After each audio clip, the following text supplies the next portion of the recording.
Good morning. Welcome to Wildcat Hollow Farm. It's been quite a few months since we've done a video, and we've been really busy with everything. Now I'm going to walk everybody around today and give you an update of what's happened since January. It's been a lot. Since the end of January, we have installed about 4 miles of electric fence, which doesn't cover everything, believe it or not, but it covers about 60% of the pasture area. And we now have animals, and I'm about to walk you around and show them to you. This is Star, who's nearest me, and Freckles in the background. Star is a few spot Appaloosa, and she's right around 20-some years old. And Freckles back there is called a fly speck as far as coloration goes, but we believe he is a Missouri foxtrotter, and he's about 10 to 12 years old. Hi, Freckles. And they were rescue horses that were given to us. Neither one of them are rideable yet. They need to put some weight on. They were kind of malnourished, and their hooves were in really bad shape. So it'll be a few months, 5 or 6 months, before they're back to where they can be worked. I'm standing in one area that's been sectioned off for animals. This is the pig lot. We have 5 Tamworth hogs. They do not belong to us. They belong to Windmill Farms. And I'm avoiding pigs while they're trying to eat my legs here. They are Tamworth, which is the English forest pig. And this is the boar right here. And that is Marianne. That one is... don't eat my leg, turd. Hello, Arnold. This is Arnold. He's the boar. And they're about 10... well, Arnold is 10 months old. Majority of them are... the sow are 9, 8 months. This is a Roo. She likes to be scratched. And we're hoping sometime this fall to give us piglets. And I'm walking out into the pasture. And we've been in what I'm told is a Class 3 drought. For the past 2 months, we've had less than an inch of rain, and about half of that happened last night, as you can see by the ground. But if you look at the grass, there isn't any, and it's all dry. I've been taking advantage of that, and I've cleared out this whole area over here, as well as others. And we'll get to that in a minute. But there's the pig lot. It's about 100 by 300 feet, so about an acre and a half. And is that an acre and a half? I don't know, something close to that. But they've already completely stripped it down to the ground, and they've only been in there since the end of February. And all of this has been cleaned out. I'm saving some trees, and this is one of the brush piles, and that's about 12 feet high and about 40 feet across. There's a lot of brush there, and I can't burn anything because we've been in a drought. And everything is, it was so dry here, you walk across the grass, it crunched and turned into powder, which is why the ground looks like it does. Now, all this area is being cleared out, and there's another brush pile. This area here, see all the stubs sticking up? They're about 3 foot high. I cut them that high on purpose, and you'll see why in a minute. But that's about a 50 by 50 area of nothing but sassafras saplings that I cut. And I've been cutting down between 100 and 150 saplings a day to take pressure off of the pasture to feed these guys. These are Irish Dexters. The one right here in front of me is Stephanie, and she's very, very pregnant, as you can see by her width. And she's due any day. Well, I'd say within the next month. The next one over here is Dunn. He's the bull, and he carries the Crondo, but only on one set of the genes. Right next to him is Bella, who's the mama of the calf right there, who is Duncan. And the black one over here is Bluebell. She is the daughter of Stephanie. And these animals also belong to Windmill Farms. We worked a deal with them earlier this year that we keep their animals for them. They get to buy the feed, which is kind of a blessing at this point. Biden economy and all. And we split the offspring on them. So we kind of worked a deal with it.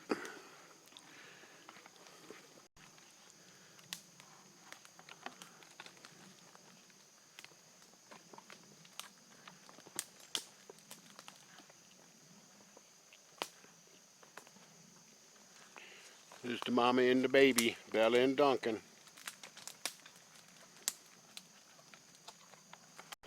But the pasture fence doesn't go on a straight line. Didn't have it cut to be able to do that, so it kind of jags around this north side. But I've been clearing a little bit at a time. With the help of the cows, it's become easier to clear because they walk underneath all this stuff and break the dead off and eat all the lower branches. So it's been helpful as the cows have been in here. Love the Dexters. They eat pretty much anything, including honey locusts. They actually like honey locusts, which is a good thing because I have a lot of it. Uh-oh, I got a post down here. Yeah, this post that was down here, the bull decided he wanted to go between the post and the tree, and he snapped the post off, so I'm going to have to replace that. But I've been cutting all of this area back in here a little bit at a time. As I said, I've been cutting anywhere between 100 and 150 saplings a day just to take the pressure off the pasture and feed the cows with. But I'm going to have to go back and cut all these stubs off, and I left them that high so the cows wouldn't run their bellies up on them. But can't do that until I get my chains back from the saw shop. So more brush. All this brush has got to be drug out of here or piled up back here and burnt when I can get a chance. But, yeah, they like the honey locusts. Oddly enough, one of the horses does too. But these are the thorns on honey locusts here. That's the thorns. Yeah, nasty little things on tractor tires. Puts many holes in. Not good. More brush cutting. I've been doing lots of that, which is how I ended up with the gash in my arm yesterday morning. Doesn't look too bad today. About 1.25 inches long, 1.5 inches long, about 1/4 inch deep. Didn't really cut much into the muscle, so not too worried about it. It's already closed up. And, all of that back there that's cut was sassafras. When we get around to pulling or cutting off the stumps, all the sassafras stuff is going to get pulled out by the tractor because we can save the roots off of it and use that for tea and stuff like that. And over here is the grove of persimmon, and it's actually got fruit on it again, which is good. I thinned out what was in there, and I cut out the stuff that wasn't persimmon. We're going to just leave this as a little grove. So we've got good persimmon fruit here, and it would appear the horses have been at it. here's one of the fruits. Yay! I like persimmons. And a foggy Ozark morning here. We had that rain last night. We probably got an inch of rain last night, which is good. We needed it badly. But I've got brush piles going everywhere. I've been cutting around this big mass of thicket. And I'm not going to cut it all down. And we'll leave some of it for shade for the animals. But it needs to be better managed than what it is. Because when Bella had her baby, I had to crawl back into that because that's where she had her baby at, about 50 feet into the thicket over there at 11 o'clock at night. That was not fun. This patch here was a very large grove of wild plum trees, and they do produce plums. And I'm not cutting them all down out here, but I am cutting out the majority of them because they spread badly. As you can see how thick this is in here. Yeah, there was about 700 to 800 trees in that. I haven't counted them, but it's took me more than a week just to cut that little grove down. And the cows think I'm out here to cut. They're following me around and Bella's being vocal. But I have multiple brush piles going because I can't burn anything at the moment. So it is what it is. But I've cleared all of this, including to where I'm standing, since January. This was all thicket that looked like that in January.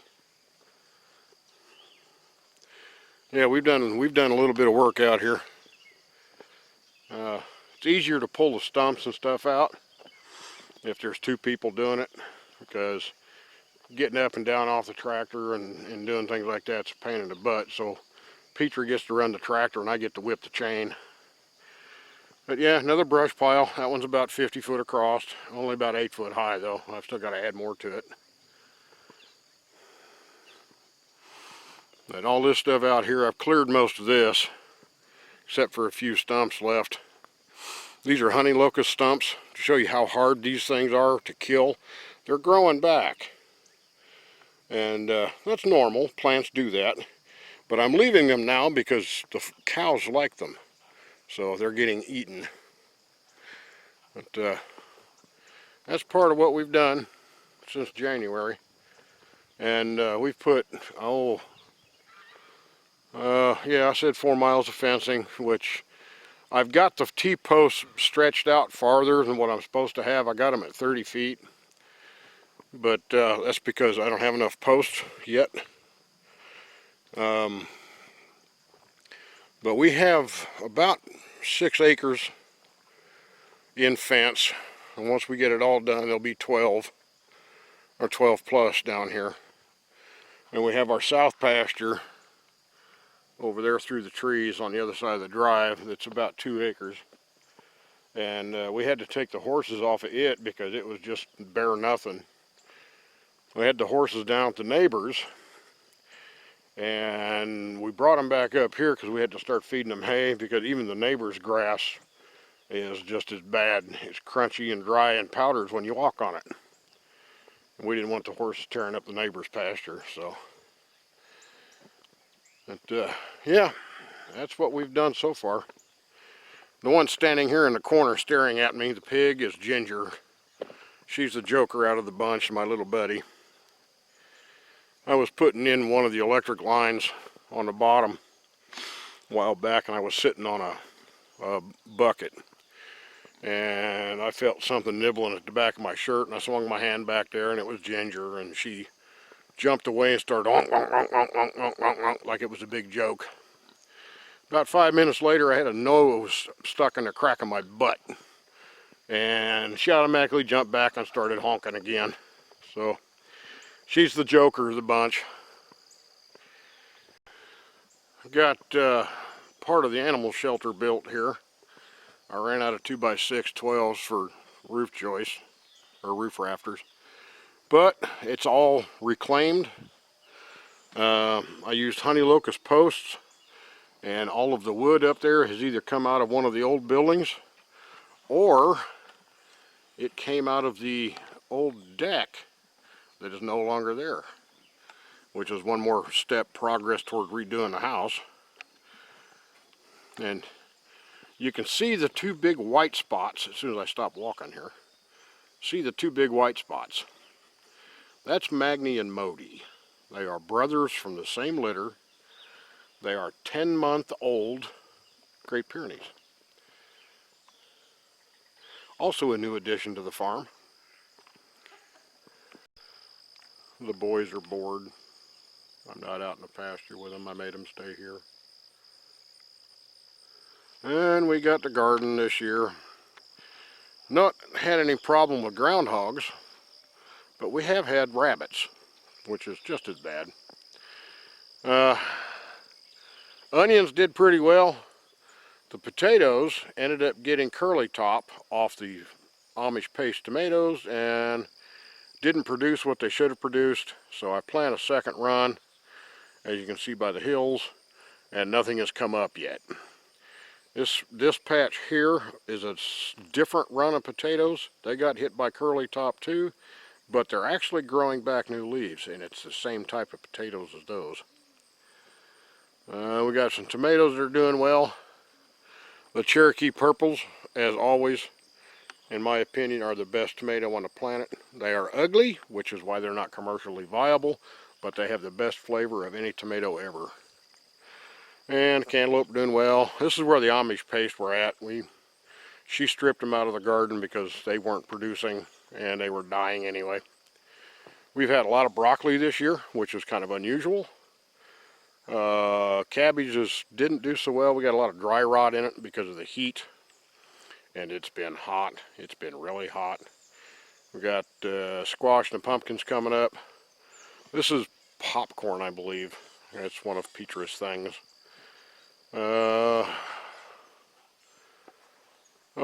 Ground cherries. We got some ground cherries growing. They haven't done well in the heat, which is strange because they're from this area. But we got more squash growing. It's a type of acorn squash, and of course you can see the sunflowers. Corn has just not done well in this heat. It's all sunburnt, dried. It's still growing, kind of. Still producing ears in any case. But it's not a complete loss, but we're not going to get anywhere near as much out of it as what we got before. That's Country Gentleman, by the way. Last year that stuff was 12 foot high. Now it's barely 8 foot. And beans have been eaten by rabbits. This is actually green bean bushes here that aren't bushes. That's fine. We're just saving them for seed anyway. And then more squash, zucchini. That's zucchini, I believe. Did an experiment with golden top amaranth, and it has been a total and complete failure. The beetles have just eaten everything. They've turned the leaves into lace, and it's not grown because of the heat and no real ground moisture. And we have been watering the garden every night, and for about an hour every night, and it just hasn't seemed to make any difference because the ground is still dry about 4 inches down. The top 2 or 3 inches it gets wet, but the bottom of it doesn't. There's the boys. Hi, boys. Oh, you're going to pee? There you go. This is Modi over here. This is Magni. Oh, I got them backwards. That's Magni. This is Modi. Modi is a special.